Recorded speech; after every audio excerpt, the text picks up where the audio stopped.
If you ever felt like a failure because you couldn't just do it, you couldn't just want it more. One half of you is desiring to bring some meaning into your life, make some positive changes, but then there's another part of you that is really holding you back. And the gurus and the coaches you watch online aren't really helping. It's either because they don't know what's going on, or maybe perhaps they don't really care to talk about it. I also want to go over my 3 reasons as to why this could be happening to you straight from my shadow work system. This way they can provide you some clarity, some insight, and a direction to actually move that's going to make you feel excited to chase after your visions. Starting off with willpower versus temperament. You ever notice when an athlete who's a world champion, multiple time, could be for soccer, basketball, doesn't matter, and when the interviewer asks them, what is that you do to make yourself win so often? What is it that you're channeling? What are the repeated answers you hear? Practice, of course, matters. There's no question about it. You got to put time, dedication, and sacrifice for sure. But when they ask them about the internal, they often just give very kind of cliche, conventional answers that they just believe and that they've always wanted it, or that, it's just something they visualize. It almost seems like they're sort of effortlessly kind of going about it. Have you ever noticed? I've always noticed it, always wondered what it is that's going on. The difference is the preservationist and the expansionist. This is a combination of nurture and nature. Some are born more with one over the other, and a lot of us will develop one more than the other depending on our life circumstance. So let's start with the expansionist. The expansionist is someone who likes to stretch their boundaries. Somebody who wants to take risks. They're much easier to do that. Somebody who's more adventurous. They want to test their limits and see how far they can go. Versus the preservationist is someone who seeks more to protect their ego. They are afraid of taking risks. They're seeking safety more than freedom. And they're also chained to their story. Now, what makes it really different between the two is that the preservationist is seeking to protect a story, a narrative, an identity that they have molded and developed across time due to their history, their trauma. And when you tell someone who is, let's say, more geared towards a preservationist to say, hey, dude, just go and take risks, just stretch your boundaries, you hear it, you mentally, logically get it, but you're somatically and emotionally stuck.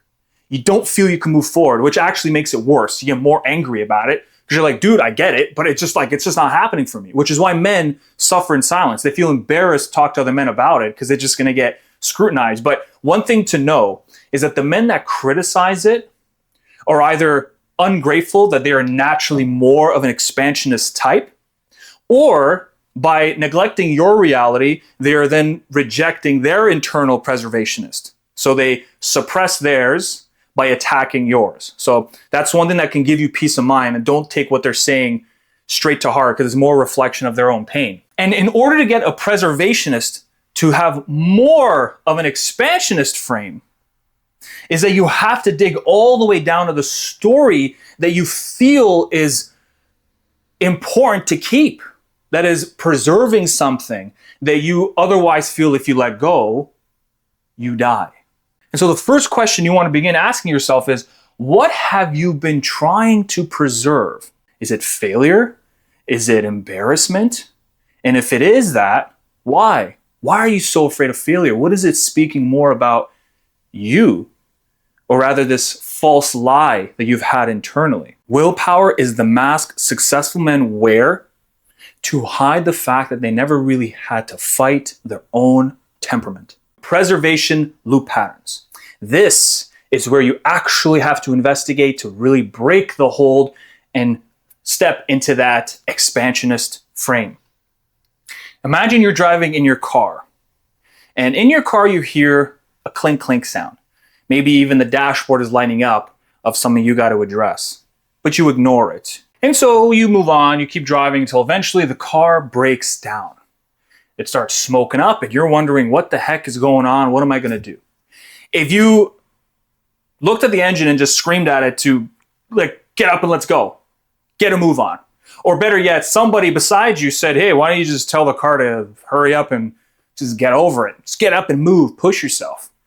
It's not going to happen. It's ridiculous. You have to what? Open the hood, inspect, get into the nitty gritty, the oil, the hard places to reach to figure out what is going on so you can actually make the correct repair. And so what's really happening, why we're feeling stuck, is because a deeper narrative, like let's say, I'm not good enough.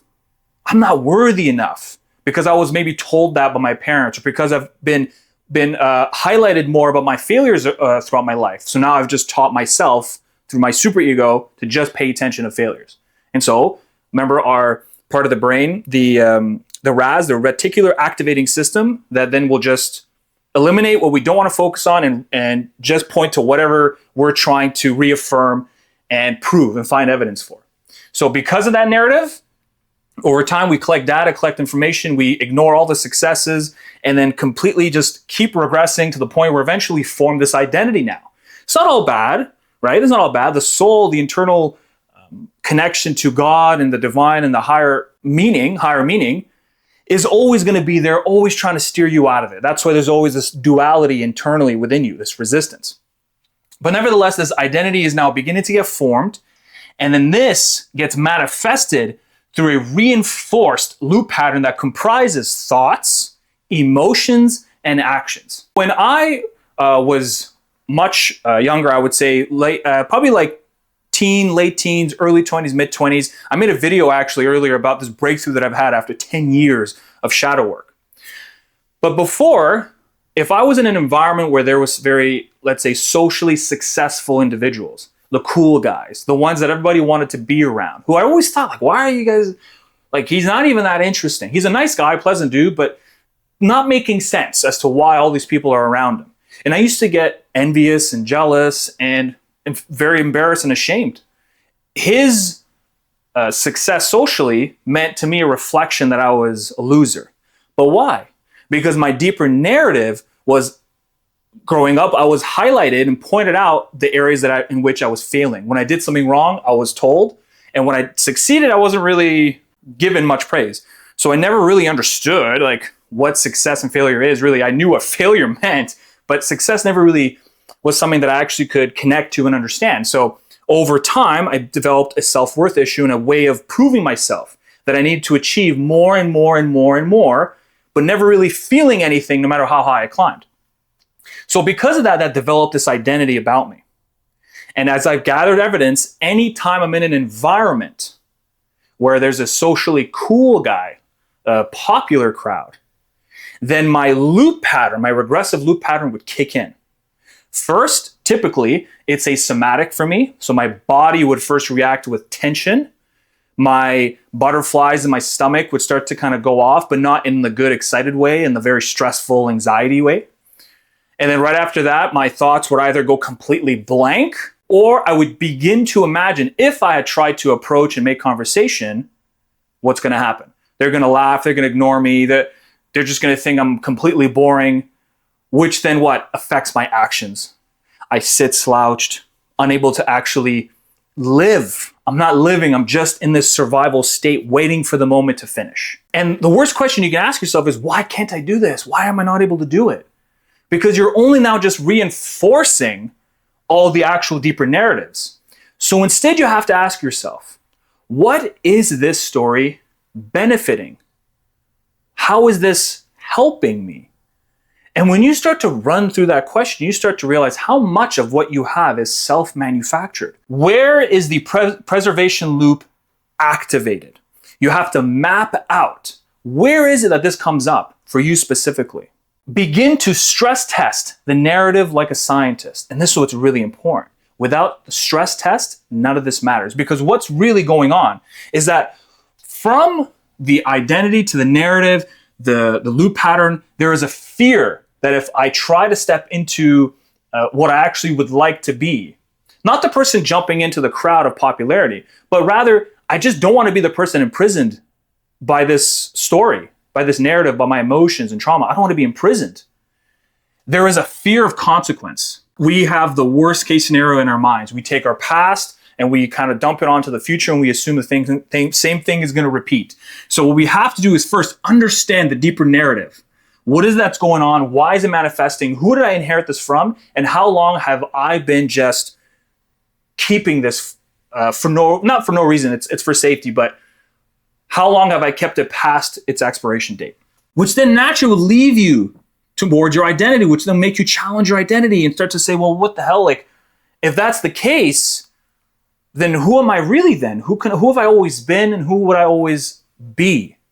And that's when you begin to challenge it. So the next time this moment comes up, and this is everything that I do in not only my one-on-one mentorships, but now I'm going to have access to everybody who wants to jump into my community for free. Down below is a wait list where we will begin to actually stress test and see what happens if you either don't engage in the story that you've always done, or you actually dare to say, you know what, I've always been afraid to step into this space. I'm going to step into it today, and let's just see what happens. The outcome doesn't matter. And this is what's so beautiful about it. You cannot fail, because it's not about them now accepting you. It's not about you now being the popular one, but rather you will realize that you are stronger than your story. You are more powerful than your story. And how little it has over you once you just give yourself that permission to be brave. Give yourself permission to feel whatever is coming. And you have to voluntarily ask yourself to do it. You are not a prisoner waiting for a key. You are the warden who has forgotten that he has the only authority to declare the sentence served. And finally, the desert. Now, after you acquire the key and you set yourself out of this prison, the reality is it won't be just stepping right into this beautiful, amazing place. Although you'll have some weight off your shoulders, there is one big thing that will absolutely just come right at you, is that, who am I now? What do I aim towards? And this is a very natural question why a lot of men avoid letting their egos die, letting their identities just dissolve because of this process.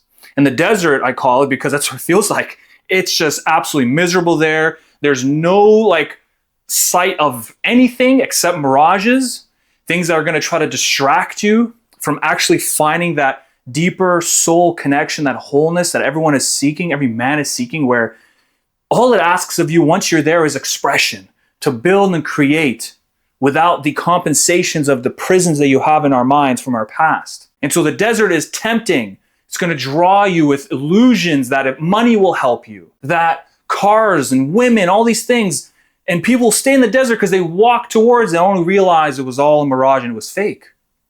Instead, you have to follow that only thing that you have was that deeper calling, this deeper feeling that there is some hope, that you have to have faith that you will find yourself. True peace and freedom is only found when you're willing to walk the desert. And I like to illustrate it with a lobster. Now, I know Jordan Peterson has turned lobsters into a bit of a meme now, but it's still a great analogy. So the lobster, what happens when it starts to really outgrow its shell? Similar to how when you're in your late teens, early 20s, mid-20s, you're forming your shell, but you begin to expand within it to the point where it's now uncomfortable. What does the lobster do? It finds a dark rock to hide under as it sheds off its old shell. But temporarily, what is it? It is naked. It's vulnerable. It risks death. But it's a necessity in order for it to grow into its larger shell, that then it can go out and do more, have more meaning, more service as a lobster, but you get the idea. So do not resist. Do not resist this process. Accept it. Embrace it voluntarily. Realize and visualize that at the end of this, you are going to step into more freedom than you ever thought possible. The pain of vulnerability is going to be rewarded with the true power to live fully. See, I never really realized how much of my life I have lived imprisoned, stuck inside of a story that served me at the time when I was younger, because I was so painfully afraid to feel, which is what a lot of us have, afraid to feel. And it affected my decisions, my actions, what I could have done in my life. Not that success mattered. It's not the success. It's that I felt that I was always reserving and holding back. There was always something left in the chamber. And when I finally was able to shed away a lot of it, now I'm not at the very end. I'm not on the peak mountain. Absolutely not. That's a whole lifetime journey. But I've made enough ground to realize how much the more a man enters his soul, the center of his being, how much that has provided my life with such quality, vibrance, and freedom. No longer imprisoned that because I have to jump into the popular crew now, thinking that, oh, if I jump in, I'll be liked. No. I can jump in, have a conversation, whether they like me or not, doesn't matter. I don't care. It doesn't affect me. It doesn't affect me at the core. But it used to. And that's what I want to give to you. So thank you very much. Down below, click that link, guys. Read the description. It's a free community I'm building for men, and I'm creating my full shadow work system and giving it for free. And every Sunday we meet up as a group to go over Q&As, to see the process, and to also stress test and to challenge your beliefs and narratives. To actually, it's like a training ground. And think of it as like I like to call it a jiu-jitsu academy, where you have a place to learn, you have a place to train so that you can go out into the world and not have to do it alone. So click that link, read the information. If it is resonating and it's what you need, sign up. Or as an alternative, you can sign up to my newsletter. This way you'll get information every single week on Sunday morning. That way you can take it in and have your own self-paced process. Thank you very much, guys, and I'll see you on the next one.